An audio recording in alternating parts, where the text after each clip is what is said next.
Well, Hello, how are you? doing good. Good. By the way. Oh, this is set up for the mayor. Hmm. Oh, did I just?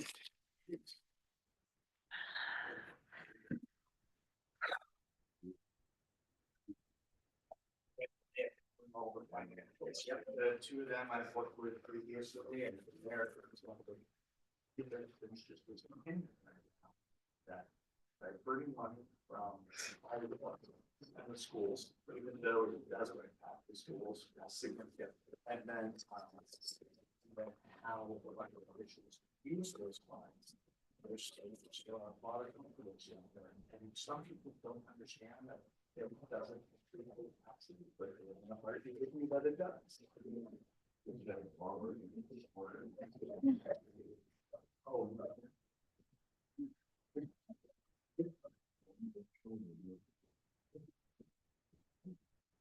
If you take that out, if that money gets distributed to the lines above, the taxes are exactly the same.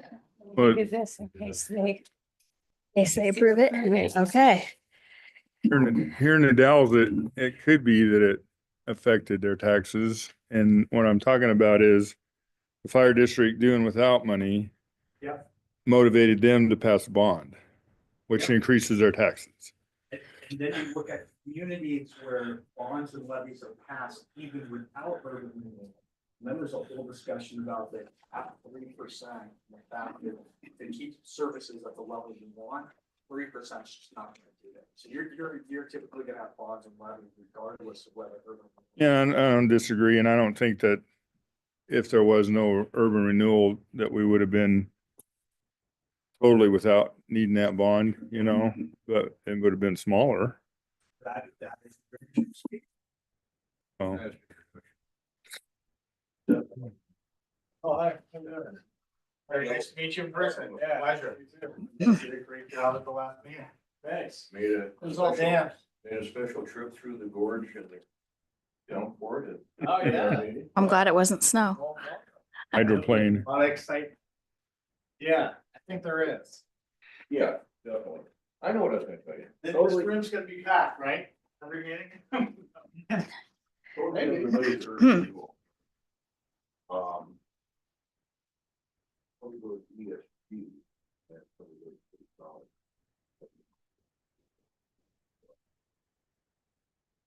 Wow.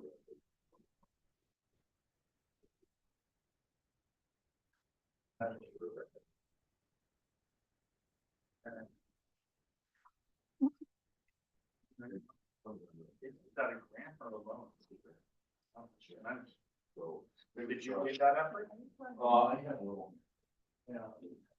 Yes. So that's good. Economic barriers. Yeah. If you figure out how to resolve affordable housing, make sure to share that with all the other cities. Nobody's figured that one out. We'd love to figure that one out. Yeah. Thank you. Oh, all right.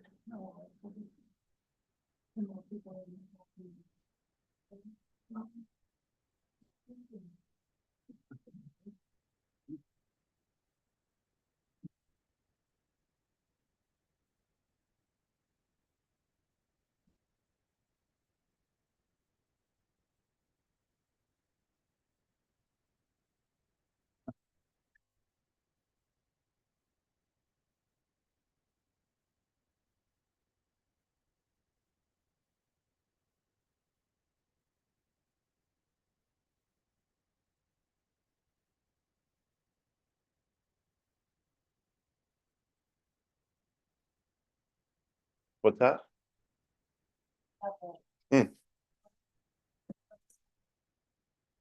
Right, we can't get complacent. And starting next month, he'll have to remember which meeting he's at as to where he sits to. Oh, yeah. Mm, mm, Yeah, that'll be fun. It's gonna be fun. They'll love it.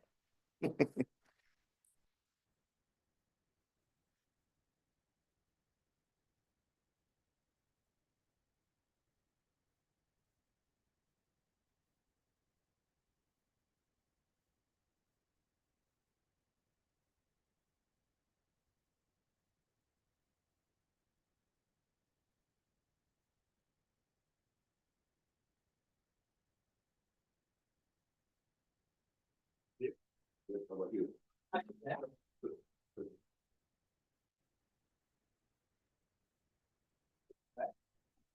little bit wet. Hmm. Very long, Yes. my left hearing aid is dying, so if I look at Okay. blank stare. Speak louder. Not slower, right? Don't you hate that when people?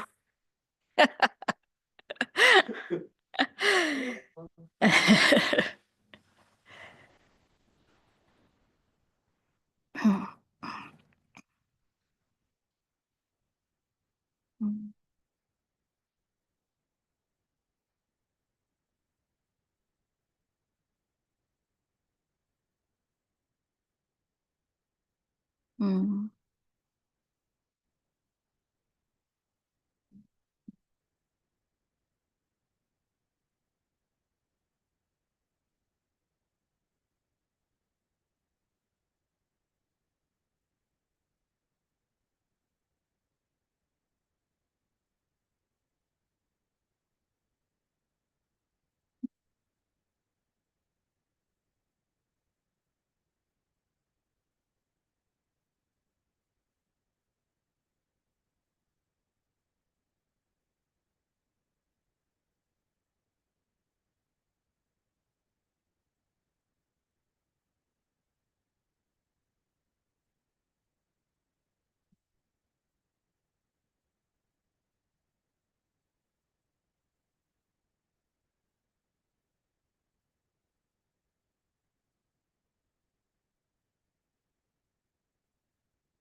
Oh, this is pretty unusual, though. There's usually Yeah. before now. And now I was at Fred Meyer picking up a few things, and it was so busy. And I thought, come on, people. Yeah, right. I gotta go. Mm.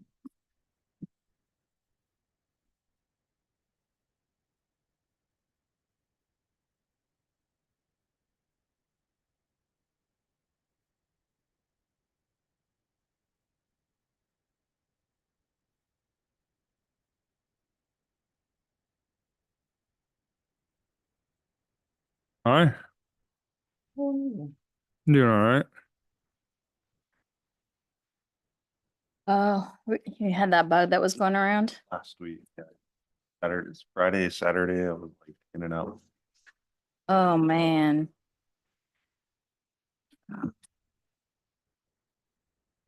Been pretty good at dodging it so far. Knock on wood. I probably just jinxed it. Ah. Hey. Fine. Good. How about you? Good. It is unrelenting. Yes. Well, I think it's supposed to slow down the next couple of days. Yes. Tell you, my kid was very excited for the snow though. Oh, He's yeah. Thrilled. He could not be happier. I'm also excited for the snow, which is a division in our household.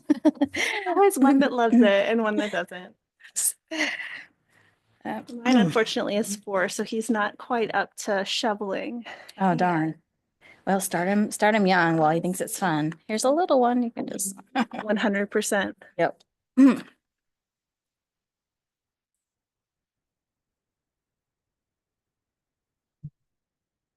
have you been? Good. How about you? You say you were not feeling good. Yeah, no, no,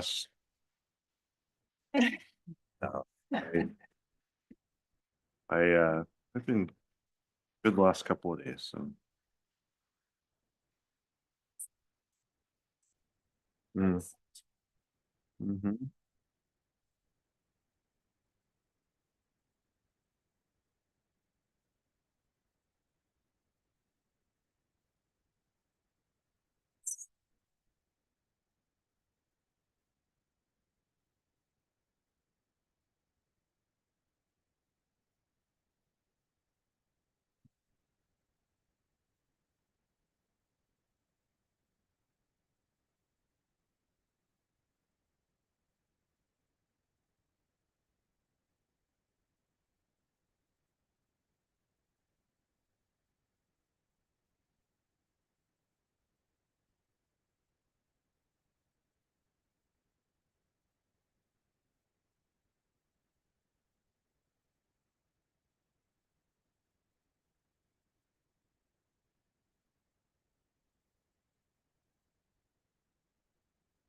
You don't have anybody waiting to get in online, right? Okay. I'm going to go ahead and call this meeting of the Columbia Gateway Urban Renewal Agency Board to order. Paula, will you please call the roll?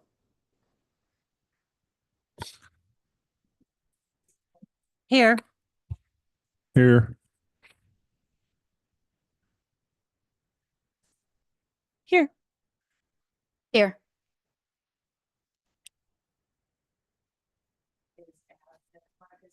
Here. Here. Great. If you would all, if you are able, please stand for the Pledge of Allegiance. I pledge allegiance to the flag of the United States of America and to the republic for which it stands, one nation, under God, indivisible, with liberty and justice for all.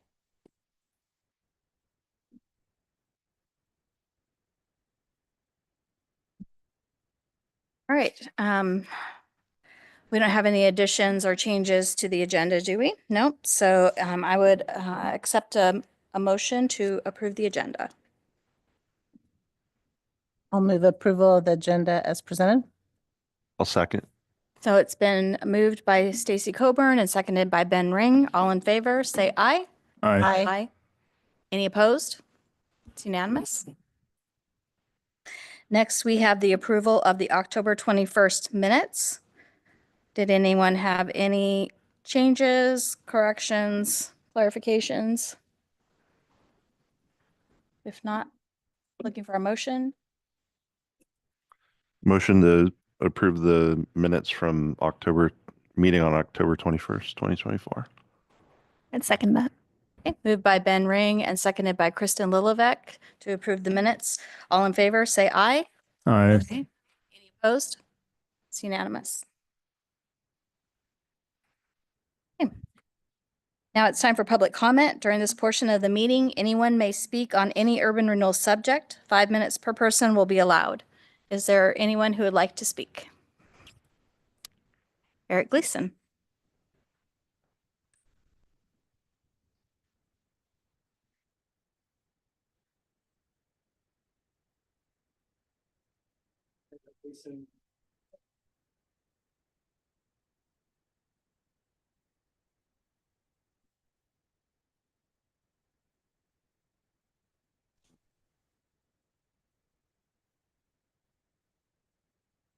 Hi there, Eric Gleason, 704 K Street, the Dalles, Oregon.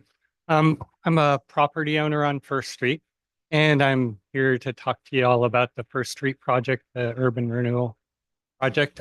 First, it's something that needs to be done down there, right? First Street's been pretty neglected for quite some time. And so I'm really in favor of that project, as both a community member and as a property owner. The current plan, though, has a few issues, at least with me.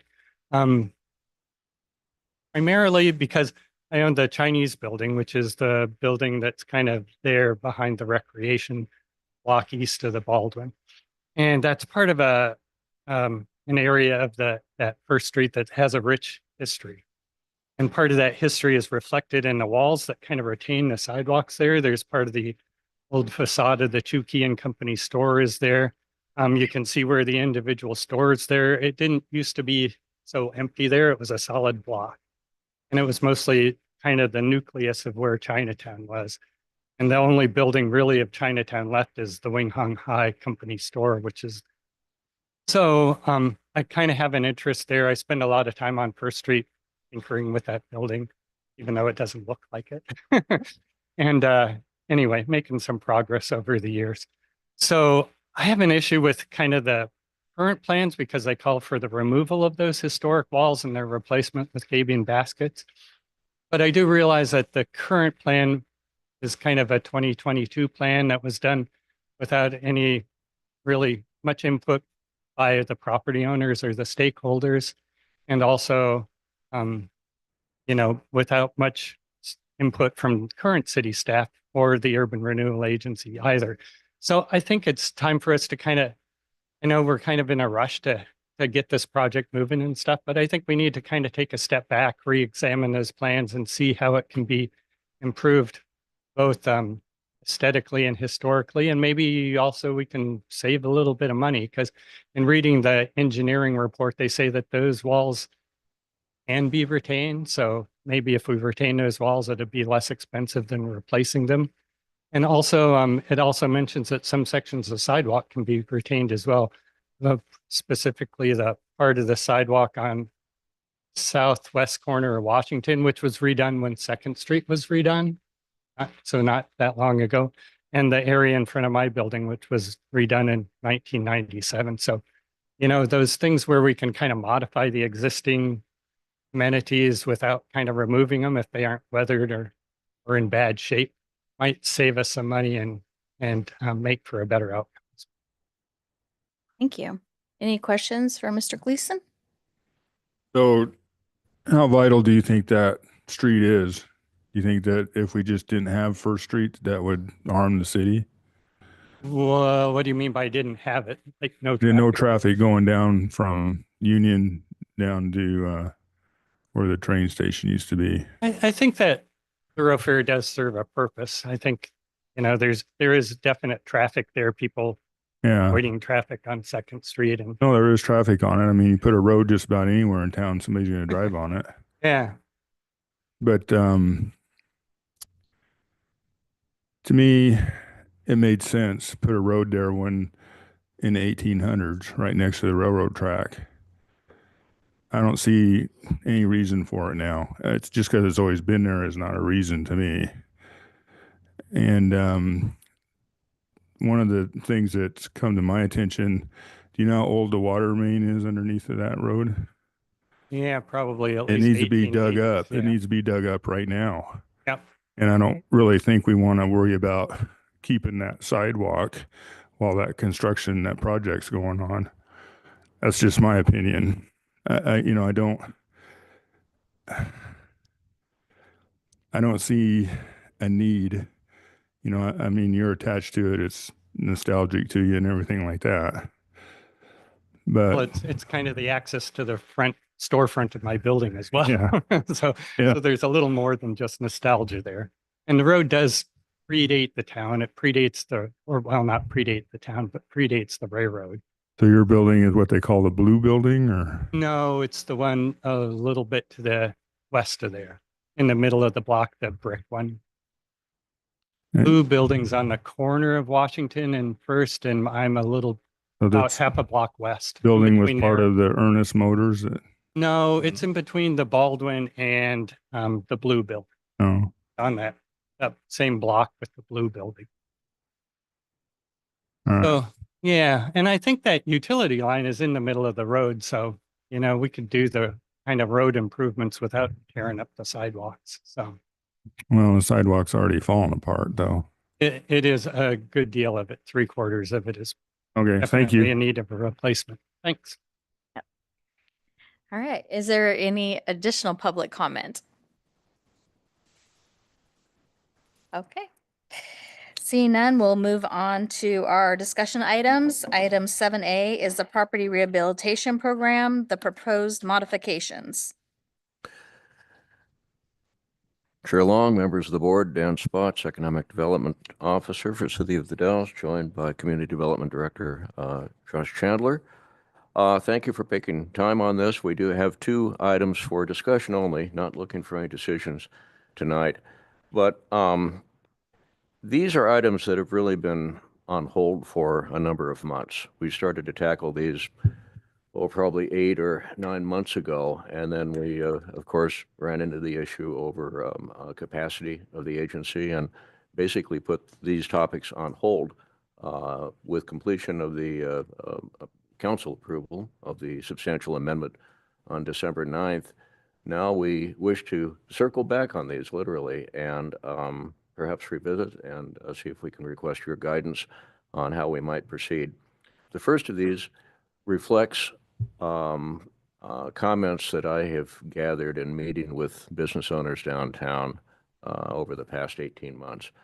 Many of these center on the incentive program, to a certain extent also reflecting your comments about the DFA and items like return on investment. How do we quantify the investments the agency makes in projects. So we've attempted to build this into some potential modifications in both of those programs. The programs go under the umbrella term of property rehabilitation grants and loans. That's the term that carries over from the original plan or the 2009 version of the plan, and that continues today. So when we say property rehabilitation grants and loans, we're talking about the incentive program and now the development funding agreement that we developed with Basalt Commons, and that might apply to some other larger projects. So we go into a lot of that, the historical perspective, and some of the key events that have occurred over the past couple of months in the staff report, the Planning Commission review, City Council, of course, your own approval going to City Council. Where do we go from here, though? So the modifications, proposed modifications, start on page 4. And again, the comments we've heard from owners is that the capacity we can provide for projects isn't really big enough sometimes to make an impact, and that there are some constraints built into the guidelines for the incentive program that have tended to inhibit the scope of projects. So I'd like to go through these starting on page 1 with the potential modifications. One, some confusion over the difference between commercial grants and mixed-use grants. We would propose putting those simply together, consolidating those two categories.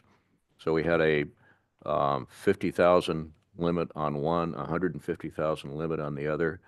And some of the numbers you see here are still very much in flux. This is a draft. Both of these are draft documents. But the idea of combining those to achieve a larger capacity, and also what's the difference between somebody doing retail on the first floor and then as a commercial grant, and then on a mixed use, they're also doing retail on the first floor plus apartments. And so there's kind of an overlap there. So we'd like to just create one category to simplify things. Administrative discretion, we would like to increase the cap on that. And we really need to have your guidance on one of these, because we run into a conundrum with the basically the ability, the contract review. The contract review is the phrase I'm trying to come up with, that caps administrative authority. I believe it's 100,000, and we're talking about exceeding that here.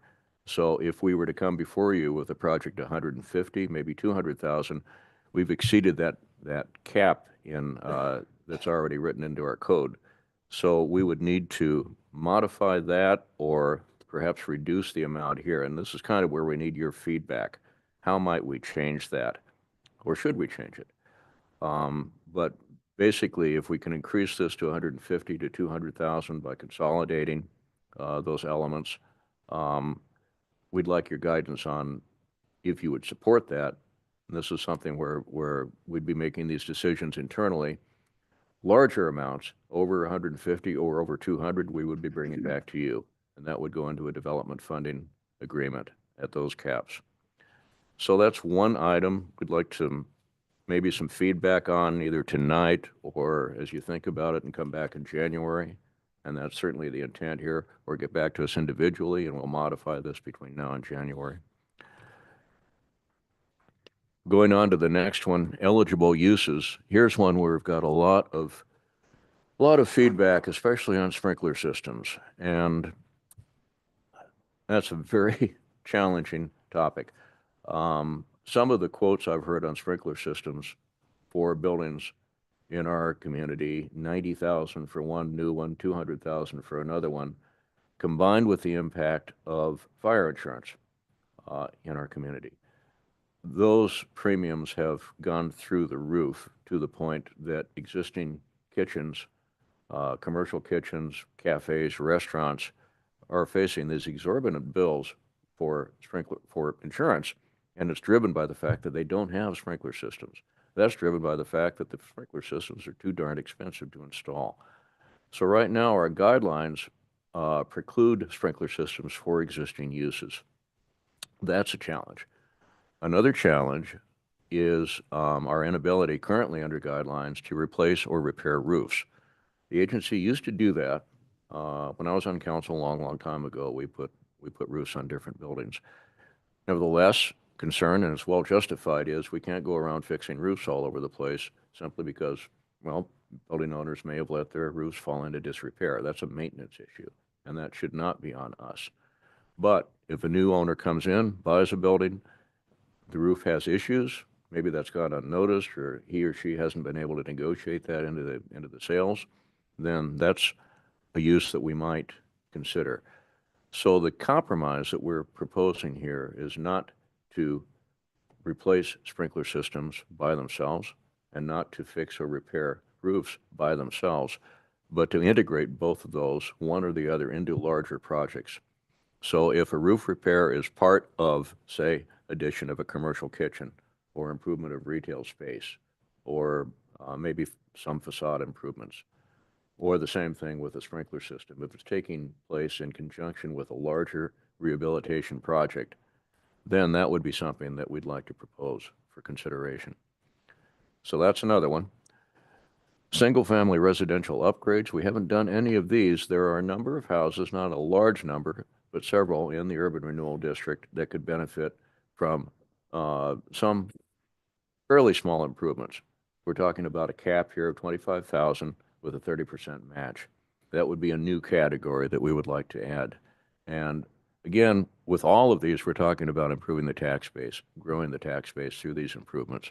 That would apply to residential, it would apply to business.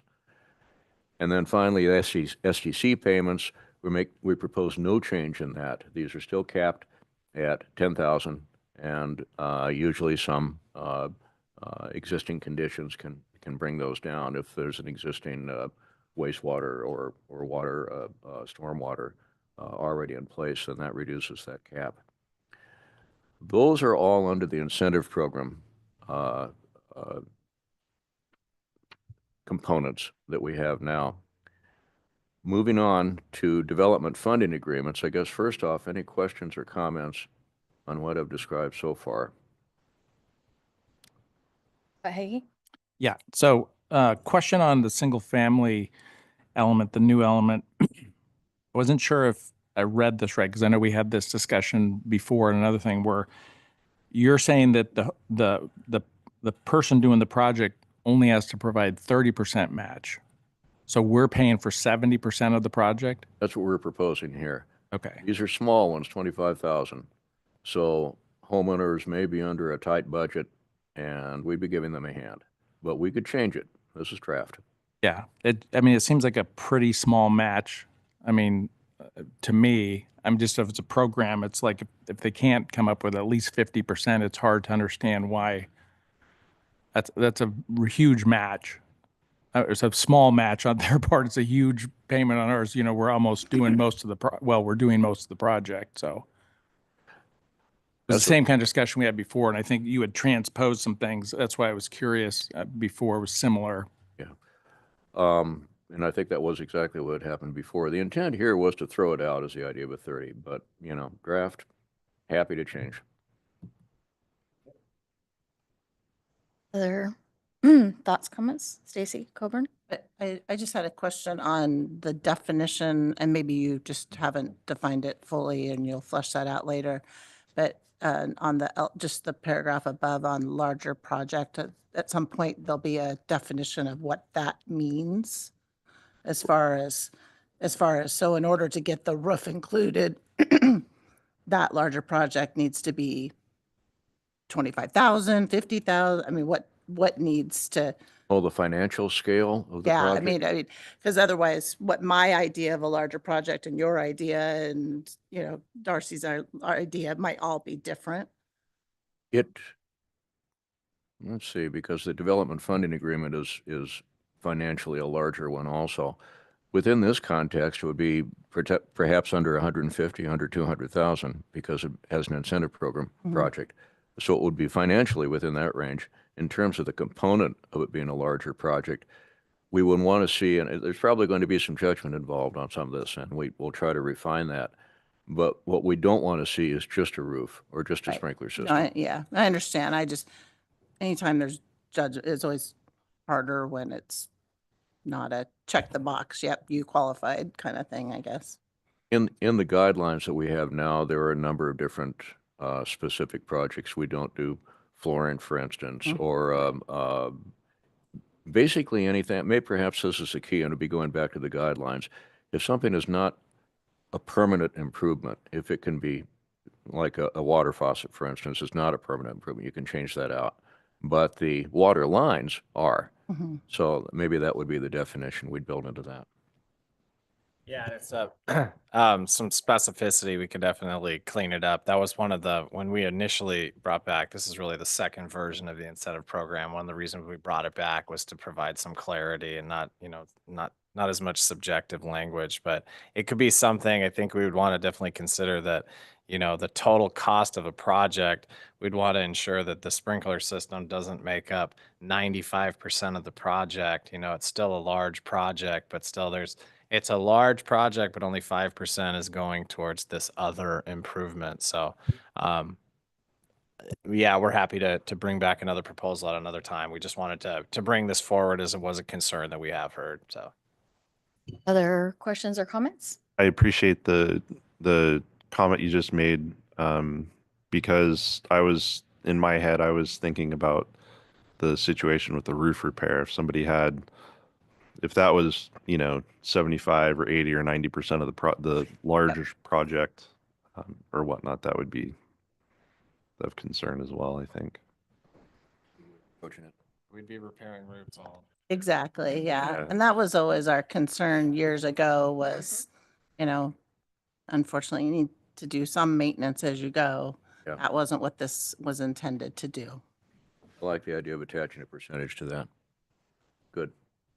Any other questions or comments? So, the board member Richardson and also board member McLaughlin, who are not here tonight, spoke to me about this and about the changing of the amount for the administrative approval.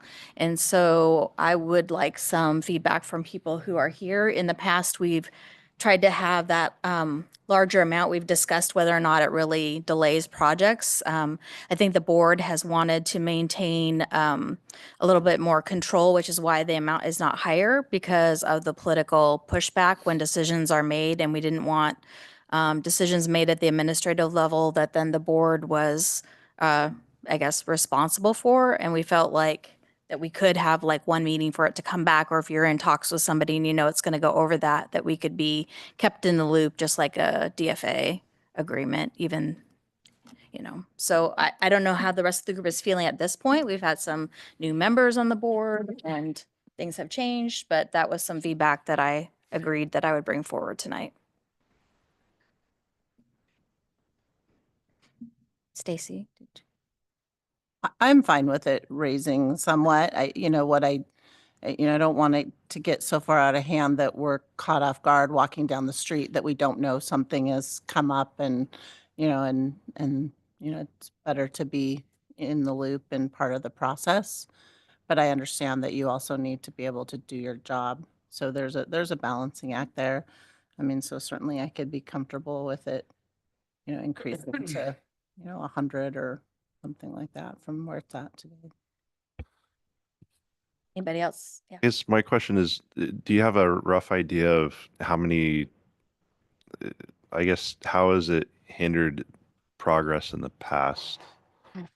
Is there a large number of small dollar amount projects that people have been putting in?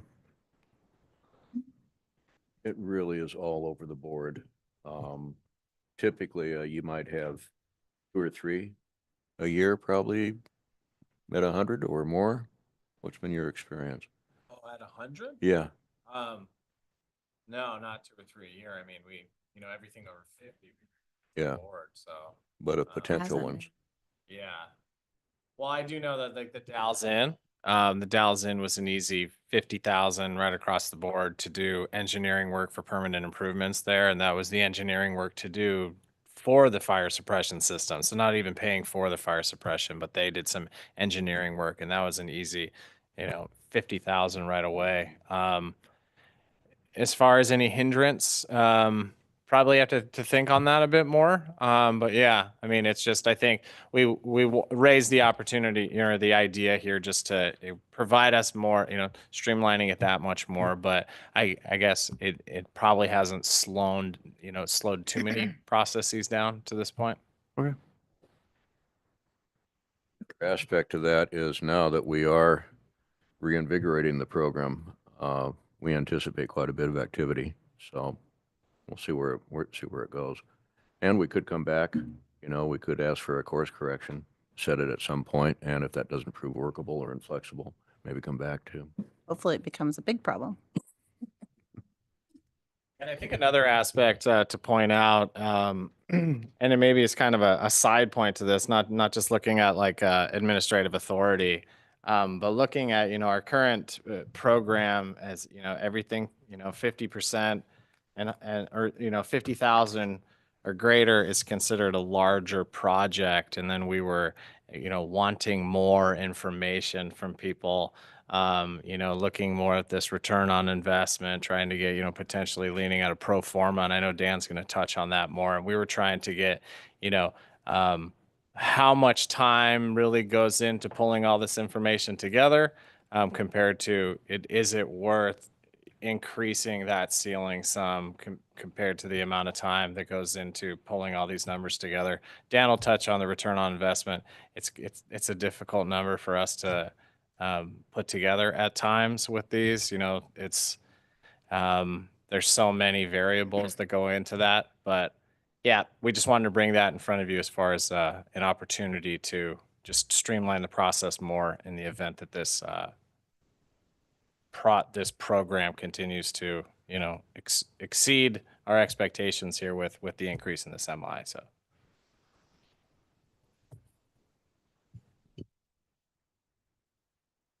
So, again, continuing feedback. Oh, thank you, Josh. Moving on to development funding agreement. And as Josh mentioned, when we talk about return on investment, I've had that conversation a number of times with the county assessor. Okay, trying to figure out what taxes might be, tax values might be 2, 3, 10 years from now, introduces a lot of speculation. Where's the economy going? Worst case scenario, you have a Talent, Oregon with a major catastrophe that creates all sorts of issues. But we do still attempt to bring in ROI as one of the criteria, but looking at basically 4 different criteria and approaching this from a perspective as we would with a federal grant or a state grant or a request for proposals, assigning points to each of those criteria. And then at the end of the day, a minimum number of points would suffice to bring a project forward for consideration. Now, another big element that I'll get into in the next staff report is, well, can we afford to do it? Okay, so that's just an underlying question on anything that we're talking about here, and that's going to be the topic for the other staff report. But on this first one, looking at a point structure, so first off, job creation. Will 1 to 5 new permanent jobs be created? Okay, we'll assign 15 points if so. Over 5 jobs created, new jobs created, full-time, 25 points. And again, we're throwing out these numbers and we can easily move them around. Just looking at approval, consideration of the basic concept here. Ratio of private investment. Of course, Basalt Commons, you have a very significant private investment in that project. So trying to recognize something like that here, private investment up to 49%, 5 points, 50 to 74%, 25 points, 75% or more private investment, 50 points. Fairly controversial paragraph I threw in here, and I did talk with Councilor Richardson about this. He does not like this, and I can obviously, I wanted to throw it out there. 3 projects in town.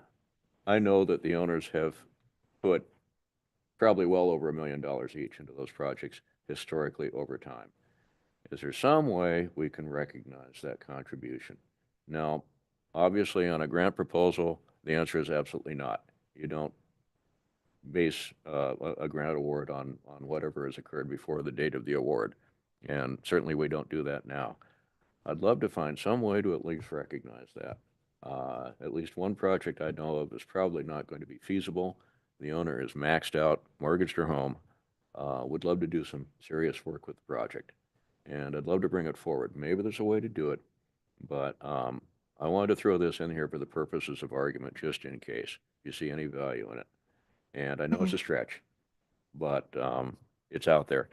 Two other projects, I think we can negotiate more, but there is one that I would love to bring forward if we could possibly find some way to do that. Again, between now and January, maybe we can talk. Maybe I'll bring it back. So when I read that, I thought we were talking about a project that had to move forward while we were sort of on hold waiting for the MI increase. That's not the case? That's not No, what you're talking no. about? We do have a couple of projects like that, certainly. Yeah, And they are not contingent upon this. okay. No. They are ready to proceed and Okay. without resolving that I one. just knew they had put some money in and we were just trying to make sure that it wasn't counted as before, since it was all, There or is delay. one project that we have, that has a separate funding source Mhm. and is also looking toward urban renewal for a different component of that. We've told that building owner that, yes, we will recognize your commitment on this other funding source as match, and basically given prior approval contingent upon the substantial amendment passing. Okay, And so that project is underway now, and the owner was very much concerned that that commitment would not be recognized, and so we did. Right. Okay. That's been taken care of. Okay. So relevant experience, demonstrated experience owning or operating a retail business for at least 3 years, 10 points, and then return on investment, ROI. Again, as Josh mentioned, it's tough to try to nail this one down. Broadly speaking, you look at the increase in value in the district over the past 30 years, 25 million to over 150 million. How much of that is assigned to urban renewal? How much would have occurred anyway? Certainly the public investments have contributed to that, so have the private investment. But to try to assign that to one particular project and make a urban renewal grant contingent upon the value of that building increasing in value by 5% or 10% or 15% within a period of 10 or 15 years becomes very speculative. We'd like to recognize it nevertheless. So in consultation, say with the county assessor, if we can point to a project, Assessor Jill, your best guess on this property, do you think that by making this investment, we're going to make some sort of a meaningful impact on tax valuation? And obviously, a facade is going to have limited value, but a complete redesign, renovation, you look at the farm stand, that certainly will have increased, and that's another $50,000 grant, by the way, that we put into that commercial kitchen. So things of that nature. We'd like to recognize it, but not to the point of putting the preponderance of point value on that one criteria. We're calling for 15 points here. So just trying to keep it in the mix. Timely completion. Here's one we would like to build in. And we've discussed this before. I think we had a performance bond at one point. And Commissioner Hagee, you had expressed some concerns, I think, over the feasibility of that. In calling, in this case, for liquidated damages to be negotiated and specified in each agreement, that's a model that the Port of the Dalles follows. When they sell property, then there is a contingency and there is a liquidated damages amount that's built into the sales contract. So if a client buys property from the port, fails to build, then there is a consequence to that. We would propose something similar to this. And again, for the sake of argument, we're talking about starting construction within a year of a development funding agreement and receiving CO within 2 years of the award decision. That may or may not be realistic. We're putting it in for purposes of discussion. And we could extend it, we could cut it. Finally, loans. And I do have one mistake in here that I have uncovered in subsequent research. I suggest using the same guidelines as pertain to the Sunshine Mill. Urban Renewal owned the Sunshine Mill at one time, so that was a sales back with a loan involved. It was a $600,000 loan and followed by another 100,000. Interest rate was 4.25%. And that loan was paid off in 2020, started in 2014. Some sort of loan program, perhaps administered by McKed, and I think they had a role in the Sunshine Mill loan, or some other way to approach this. There is a project downtown that would be ready to proceed, and that owner would need a loan to do so, significant loan. So I wanted to throw that one out there and request consideration of returning to some sort of a loan program. Beyond that, we go into the application process. I guess questions at this point on DFA modifications. Not going on to application process. First off, we would revise the application form as posted online. The idea being here, we know of a lot of projects, but what do we not know about? So we want to provide that opportunity on an ongoing basis annually through 2028, wrapping up in 2029. The staff will revise the application process online, issue a notice of funding availability each January. This can be done, we've done that before, you just simply sending a postcard to all the downtown business owners. Applicants would submit funding requests no later than 30 days prior to the following month's board meeting.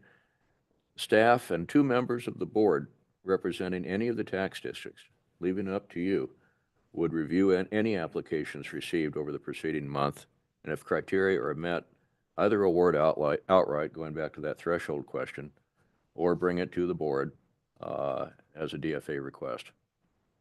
Again, on where we set that threshold. The idea being to give board members, and however you would choose to divvy that up, some more direct role, so this is not just falling upon staff. And I think perhaps that would be an answer to a previous concern too. You're not walking down the sidewalk and taken by surprise over something. The minimum points, we're suggesting 75 points to be considered. And we talk about project benefits. So that's where we are with proposed modifications. Again, we'd love to come back in January with something closer to being fully cooked. Wanted to throw it out tonight for thoughts, comments, questions now, or comments between now and, say, what, first week of January? Maybe tough with the holidays, but. Yeah. Might be February, but it'd be nice to keep it rolling. Yeah. Well, you look like you want to say something. No. Yes. So I think the note that you mentioned was a little bit controversial. Sorry to add on to that. But that is something that I think personally I also would disagree with. I think that 10 years prior to now was a very different financial situation to a business owner, and the ability to receive capital as well as the interest rate at which he received it was very different. And so I think that is something that I personally would like to see removed if at all possible. I think that business owners that are either starting out now or are taking on significant risk are doing so in a very different environment, and I think that should be noted. Thank you. Yes. I was just going to comment quickly on the return on investment comment. So, I mean, there's a simple way to do return on investment to some extent. I mean, there's a certain, the way that the tax code works, if certain investments are made, the value of that. So, and it's not like the thing that's difficult is projecting what that value will be into the future. But if you just took it simply and said, you know, if the investment is, and I can't remember exactly what it is, but Jill could tell you, if the investment amount is a certain amount, then it will go on the tax roll. And so there will be a return, you know, on that investment that's made. there. So you could do a very simple kind of return on investment that way, and Jill could help you get that That's a without projecting what the value will be 10 years down the road, which acknowledgement is that's going to be difficult to do. That's the one I've been struggling with, is a projection. But certainly in terms of an immediate boost to Yeah, I mean, tax value, that's Yeah. Yeah, I mean, you could just assume, you could make an assumption that, that value that's added to the tax roll would, probably continue there forward and see what the time it would take to pay back that investment that I mean, it'd be interesting to know that. Might be pretty simple. The one that you did for Mary's project was complex, and I thought it was great because it did have all those kind of elements that I think are, make sense to consider. But I think for just a project, investing in a project, that some of that will go on the tax roll, and it's pretty simple. So Yeah. Thank you, Commissioner. And with that, we can work out a process. I know early on when we were when we just started out with this incentive program, I know it was, we were reaching out to Jill a lot, and I think relying pretty heavily on the assessor. And if we can try to nail down more of a process, it would be something that's a little more simplistic. It's also something that if we can get the applicant to provide this information to us instead of staff taking the time to go through it. I mean, that should all be part of what they bring forward, and then we can check the numbers compared to do all the work and the homework. it's a good idea. So I feel like just from having been on this board for such a long time, that to me, the proposed modifications, a lot of them feel like I'm going backwards. Like we worked really hard to narrow things down and come up with an incentive program that was streamlined, that we could go forward with, and that left the control with the agency, not because of the two people running it right now, but because in the past we've had different people that made different decisions when they can do things administratively that the board didn't necessarily agree with. And so to me, it feels like all of a sudden with point systems and all of this stuff that we're getting very complicated with how things come to us. And I don't know how other people feel about it, but every time we do a major update to this, which it does feel major to me, we end up with unintended consequences. And I feel like we're kind of headed back to some of the unintended consequences we had before by moving backward toward this. But Trying to put the point system, whether or not we go with the point system, trying to, obviously with a project like the Basalt Commons, there was a lot of work, a lot of staff time went into it. We're trying to figure out, I think, a process where these types of funding agreements are available and it doesn't take near the amount of staff time to go into a project. So that was just why we threw out the point system. It could be something we could figure out a more streamlined process if we need to. well, the Basalt Commons, those projects are designed to be intensive because it's a lot of money and it's a big decision. So it wouldn't, I'm glad that we did it that way, to make sure that everything was good and also gave us more flexibility when information came to us, that a straight point system is not going to help us understand all of that. Yeah, I mean, one thing to note is the projects that we listed when we were doing the substantial amendment, there was quite a few of them over this 150,000. So, I mean, we're happy to do the time, if put the time in on all of those, but it did seem that there was the amount of projects over 150 was really stacking up, and that's why we were trying to think of a more concrete application type of process for a DFA, but we could reconsider. Well, I'll say one more thing and then I'm gonna have Stacy, because I see her. The three that we're currently looking at and having more discussion on in January, if we were using this point system, I'd kind of hate to think of where I think we would have ended up at a different place after that last discussion. And I worry about that. I think we need real thought and critical thinking when we're going into these big projects, not just a checklist.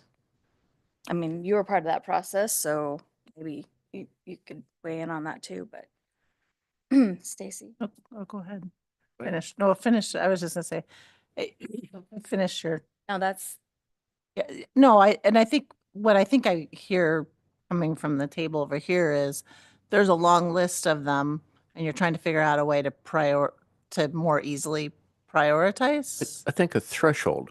Where should the threshold be? Kind of an easy way to kind of see which ones bubble Yeah. to the top. Is What- that, Right. Basalt Commons, we created the DFA process for Basalt Commons, really, because of the scope, the magnitude of that.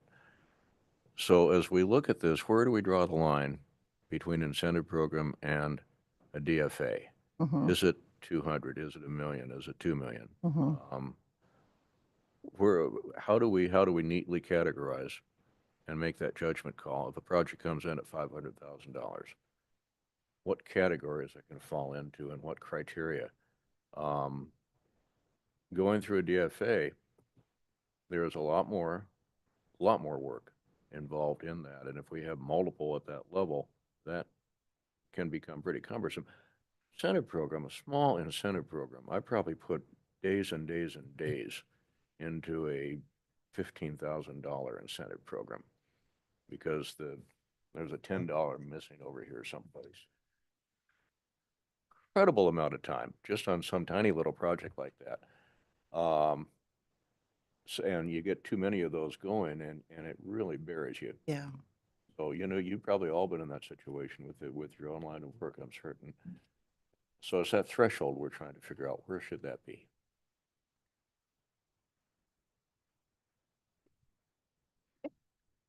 Anywho, Understood. comments well taken. Yeah. We could move on to the next staff report, give this more time to cook. We could do that, as long as we're here. Any comments or questions from the audience? Okay. 7B. All righty. Moving on, and in the same spirit as we presented the first staff report, this is a kind of a thought document. So please take it as such. Look at the projects on the table. Those are not set in stone. They're meant by way of example. So with the substantial amendment, thank you all. We have been granted an additional $6.1 million in funding capacity to expand in conjunction with existing funds by 2029. How do we do so? The first document talked about the process for modifying how we're doing it now. This one focuses more on tracking the investments, and it proposes two different mechanisms for doing so. The first off is the table that you see here, broken down by investment year, 2025 through 2029. The idea being that we know of a subset of programs that are ready to proceed, ready to move forward. And I have permission from the building owners in this case to identify those. So whenever you see a building identified by address or name, it means I've had the permission from the building owner to put it in here. We're putting in the top three in, partly for the sake of argument, but partly to make the case that, yeah, these are projects that are ready. Basalt Commons, of course, is already moving forward.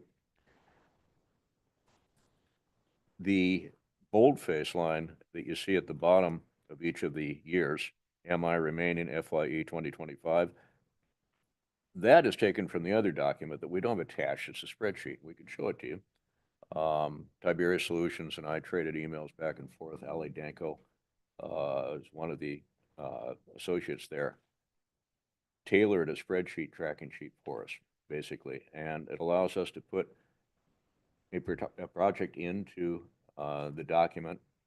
It propagates automatically to reflect the impact on MI, maximum indebtedness, and also required cash carry forward through the entire 5 years leading up to 2029.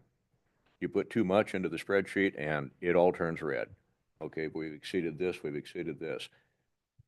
If we can continue to use that consistently in conjunction with this table, we have a way to ensure that we're not exceeding spending authority and we're not accidentally exceeding our required cash ending balance at the end of each year. We have to cover debt service. We have to cover anticipated administrative expenses. Those all have to be factored in.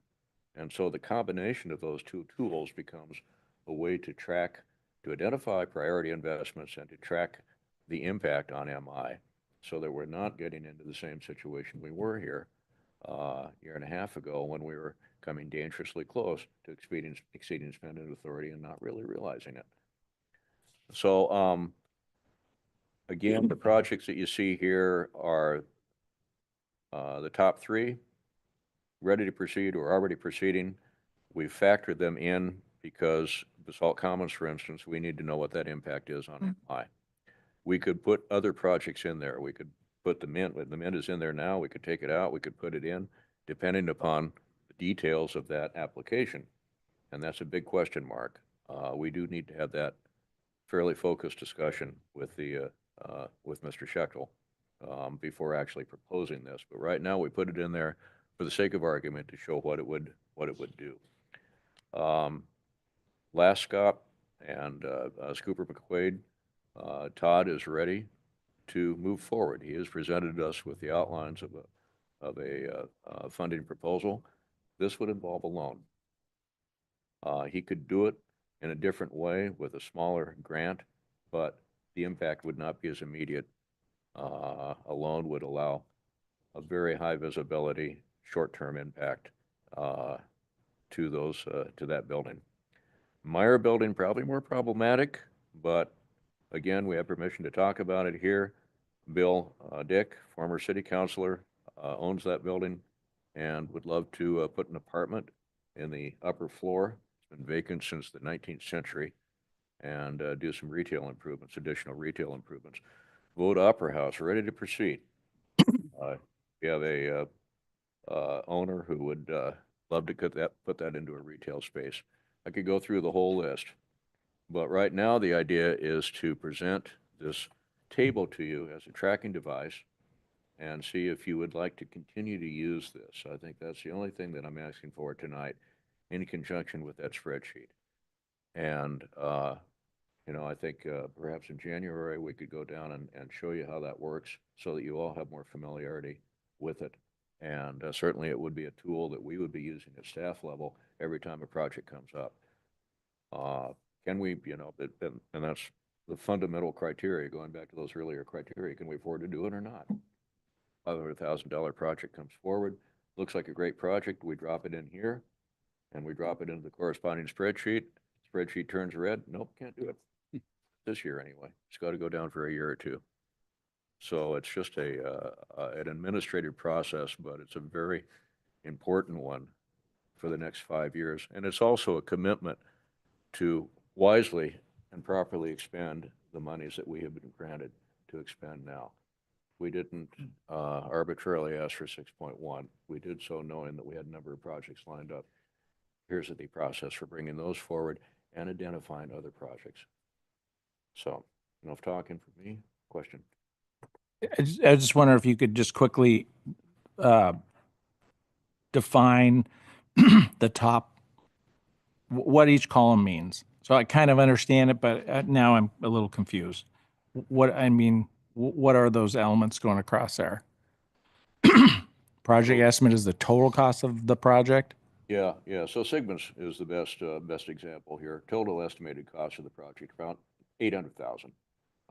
That's a few months old. There's going to be an escalation factor in there, but it's still somewhere around there. Urban Renewal, we do have an application that's been pending, $240,000 for Sigmund's. He is ready to proceed. You see the outside work taking place on the building already. That's a $200,000 Oregon Main Street grant. $360,000 is his private investment in that. Ready to start 2025. And again, I'm keeping the adjusted 7% at $800,000 just because that's the current year. It'll be 2025. That 7% adjustment, those are pretty wild guesses on my part. I wanted to get something down in a structure here, knowing that a lot of these projects, so many of them are pending, because until 2 weeks ago, we didn't know if we'd even be having this discussion. So we've not been putting a lot of time and energy into following up on all of these projects. We know that they're out there. Been talking with all the business owners, but I've not been encouraging applications. That's a rigorous process in itself. It would be a waste of their time if council decision had come back and said, no, we're not going to do this. Now, with this, yeah, full court press. So I was trying to, what I couldn't follow was the adjusted 7%. So in the first one, you didn't add 7%, but you're thinking that as time goes on, they would be added? Yeah, if the Okay. project were 2 years out, 3 years out from now, then that may be a little bit too.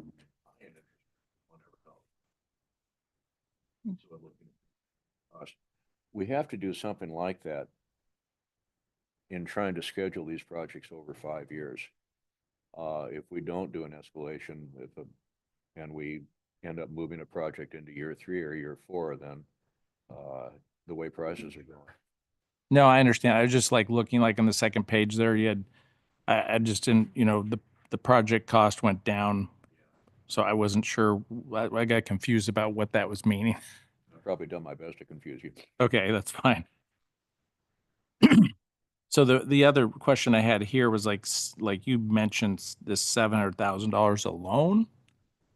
You mentioned on one of these projects, you said it was a loan or under urban renewal. Yeah. Yeah. Okay, so I think somehow we should show that because that's confusing. Yeah, That's it a should be huge indicated as investment, such. in a project. Yeah. Yeah, we'll have, and if we, in that one, okay, how do we want to do? How do we want to consider? That'll reflect what type of application we get on that one. Yeah. We do have a total project estimate that is firm from the building owner. Okay. The loan, I don't know if we've done loans before, maybe we have, but I mean, that's a whole different element. Now you have repayments coming back and now you have money coming back to renewal over a period of We time. did, and it was messy. And at one point, the board said we want out of the loan business. So I don't know if this is something that caused the board to change that position or not. Say that there are going to be a few projects out there, I think, where this type of mechanism would make the difference between being able to really make an impact through urban renewal. And I'm going to go back to Sunshine Mill. Big project, it was a loan. In that case, the agency had. You probably don't want to go back there. No. A kid can manage a loan. Yeah. To do that. And they've indicated, willingness. I've had that discussion with Jessica to see what would be possible. I certainly would not want to take on loan management through the agency. No. It would have to be I love the Sunshine Mill, but it was a lot of drama. Let's just put it that way. was there, but it turned out nicely. Yeah, so with this, the biggest thing we're trying to figure out is the best process. We approved up to 6.1. Of course, 6.1 isn't immediately available, so we're trying to control the flood waters a little bit on this one. Some of these are a bit more realistic than others, so some have already put these numbers together. So we're doing our best to try to figure out how that's all gonna work out over the next few years, and trying to encourage property owners that are interested to provide us with the most information so we can fully assess them and get them on the list. So that's what kind of this exercise is here. I think the spreadsheet's a good tool to help keep us, because that's tricky. Any other questions or comments from the board? How about from the audience? Yeah. Sorry, Mary, can you come up and use the mic and enter your name and address for the record? The whole shebang. Mary Hamlin. 315 East 10th Street. Is that on? Can you hear me? I would just say on that, I don't have any idea what projects you're talking about at all. So this is not in any way directed at specific projects, but I think that you've probably already considered this, but that if the URA, one of the things that I've noticed is a lot of money is kind of given away, and projects used to be given away. They aren't so much anymore. But if there's any process of using the URA funds as a match to the private sector grant, like if somebody can get a loan, then they've had to do their financial due diligence. Like that's the basic threshold, so that it's not just a grant program. If you can get a loan with this match, then you know that the owner has their business in order, that they've got themselves squared away financially, that they know what they're doing, that they were able to provide financials, and that this is purely like a match to get them there. But there's some basic threshold. So just a thought. Yeah, that's a good point. Thank you. Mhm. Thanks. Okay, back to you. That would be it. That's it? Okay. Comments or questions between now? We would like to formalize it. And the next step would be to go back to those that are ready to proceed because we've Mhm. had ongoing discussions and got some applications in-house. And then also to start the process of inviting other applications, as discussed earlier, so that we can find out what we don't know that might be pending out there. Okay. That's the extent of staff reports. I appreciate your patience and guidance. I'm sorry we have not spent enough time in this meeting. Just kidding. Any board member comments or questions? And staff comments or project updates? Okay. First off, the budget schedule is out.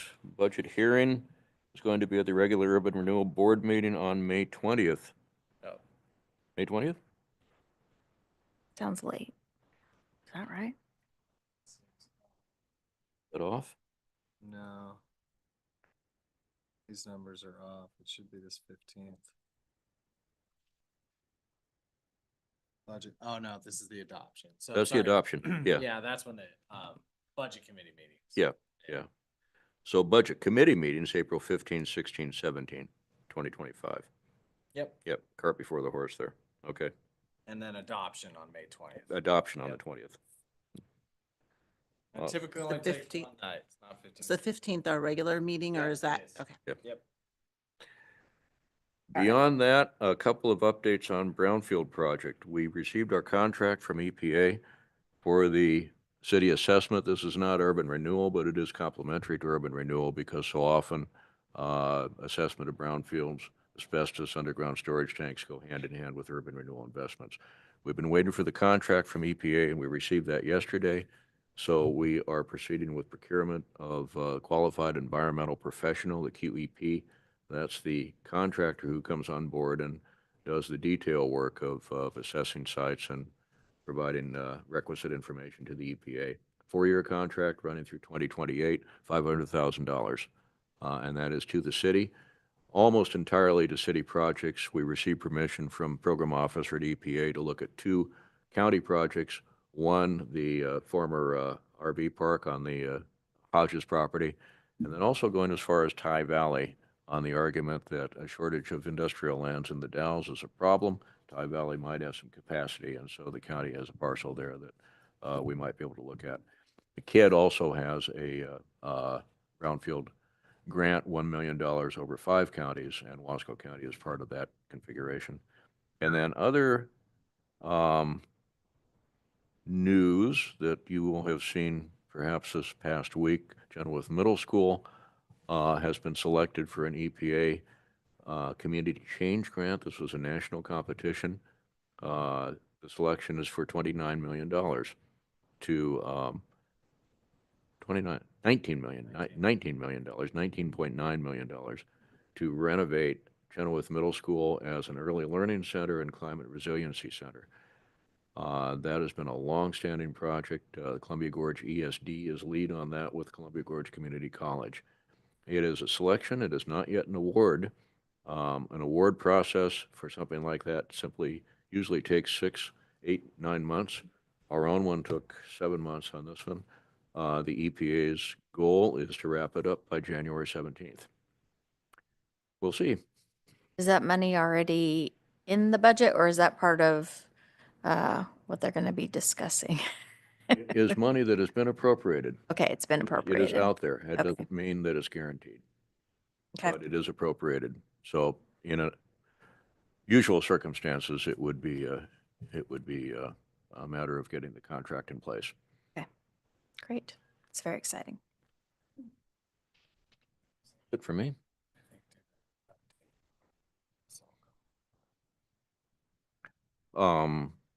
Yeah, so far as Basalt Commons, we have received requested and received a written report from Mary Hanlon on that one, and just providing an update on her investment status. Mhm. And we'd like to keep tabs on that one, of course, probably have some additional discussion in January. Am I missing anything on that one? Just basic The update. board might have got it. I think Amy sent it out yet. Yeah, So, yeah. or Yeah, you Amy had sent that. it. And I think I have one additional comment to kind of, touch on the comment that we received, public comment we received about the walls for the First Street project. I feel it's worth bringing up to the larger group here. As Mr. Gleason mentioned, these walls, the design of these walls were from an assessment that was done on the existing walls, and January 2022, there was a assessment on the walls between Union Street and Court Street. The walls there are definitely failing. It is not recommended those walls stay where they are. Part of the reason that the walls are, one of the ways you can see the walls are failing is the sinking sidewalk at the Baldwin that we've talked about before. And how these sidewalks are built sitting on top of the walls themselves. So when you remove the sidewalks to put in new sidewalks, you're going to be, impacting the overall structural integrity of the walls. The walls that make up the Chinatown block, those are in better condition. But it was not recommended by KPFF to keep the walls in place. That's why the current design is what it is. We do know that there is going to be an adverse impact on the historical the historical integrity. That is a nationally recognized archaeological site right there. The Chinatown block is. So we have an archaeologist working with SHPO on a permit to address that matter. Walls could potentially be saved. KPFF would have a very difficult time guaranteeing those and would not be putting their engineer's stamp on a design that would include keeping the walls as they are. So just want to provide an update there. A lot of these, as Mr. Gleason mentioned, these plans, we all inherited the project. I inherited a 95% set of plans. There was a discussion on these walls after, in January 2022, there was an internal group that determined what design they were going to move forward with. They decided to move forward with the Gabion walls. So the walls that we currently have in place was a decision that was made previously. It did not involve much community input, if at all. It was more of an internal decision after assessing the walls themselves. So I bring this in front of you. Working with KPFF just last week, we went over multiple different scenarios of what different walls could look like to try to keep the walls that are in place. They're unable to give us any kind of timeline or cost of what it would take to re-engineer anything because they don't have an idea what we want if we decide to go anywhere other than the Gabion walls. It would lead to potential redesign, would lead to additional cost added on to the contract itself to redesign, additional timeline, which could push us past this construction season. I do want to bring in front of the board because we are sympathetic to the concerns that Mr. Gleason has raised. And if there's any direction, if the board wants staff to look into wall design alternatives, we'd be happy to. Just at this point, it's one of the things that KPFF does not recommend keeping the walls, but they are more than happy to do further analysis if that's what the board decides. Were you able to ask them the question that I had about if we went with the Gabion walls right now because that's what we can afford and is already designed. Is there some way to go back later and do something more aesthetic that matches more with the historical, even though it's not technically? Yeah, so there's actually a design. The Gabion walls themselves are actually, I think it's whether or not you like them, they're used. Some people like them, some people don't. They are effectively, it's effectively a metal basket with rocks inside of them, and that's what makes up the structural wall itself. Kind of like on I-84. When you showed Yep. me a picture, it was helpful, so. Yeah. So there is a design that they could actually put an additional like 1 foot wide basket on the outside, which could be filled with the existing rocks that are there. That was one idea. What that would require is effectively during construction, bringing the walls off, putting them through some kind of rock crusher, getting them down to a certain size. Because some of the walls are stack rock, some of the walls are just dry stack, some of the walls have mortar in them. So you would get some kind of inconsistency in the overall design. It can be done, and I'm sure if you do a large enough mass of it, it could be something that could be matched throughout. That is an option for that additional basket. They also mentioned that there's probably a way that an additional, basically like an additional wall could be put kind of on the outside of the gabion, and at a later date, kind of a concrete wall. At a later date, a potential veneer could be added.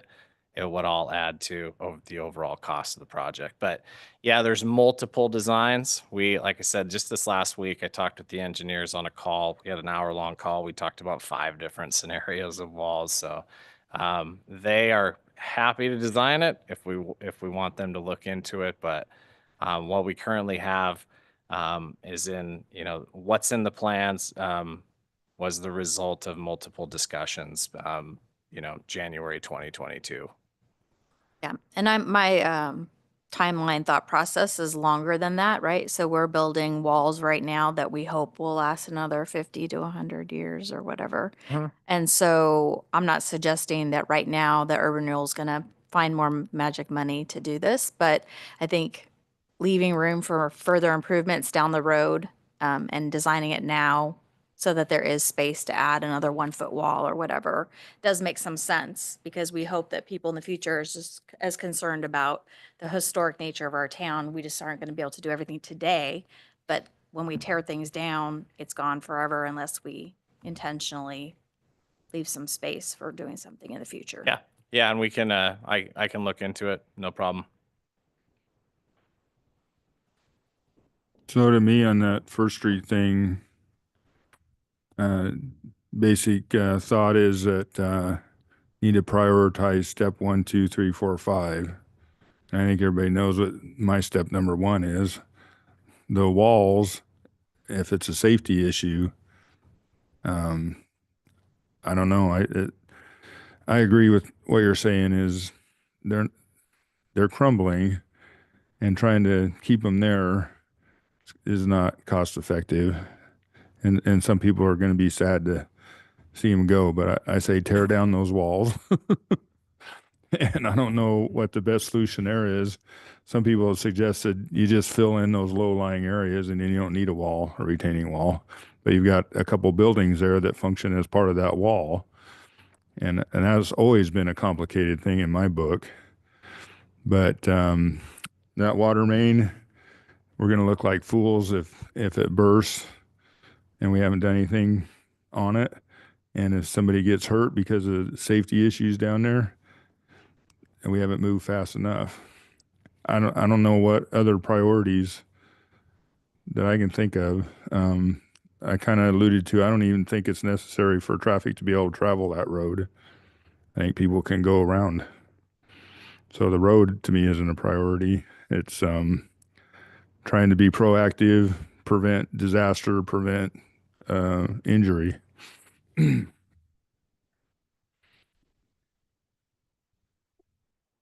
Yep. That it for staff updates? Yep. Okay, well then I am going to adjourn this meeting at 6:45. Yeah. Thanks. God, I didn't jump the gun. Get out of here. now.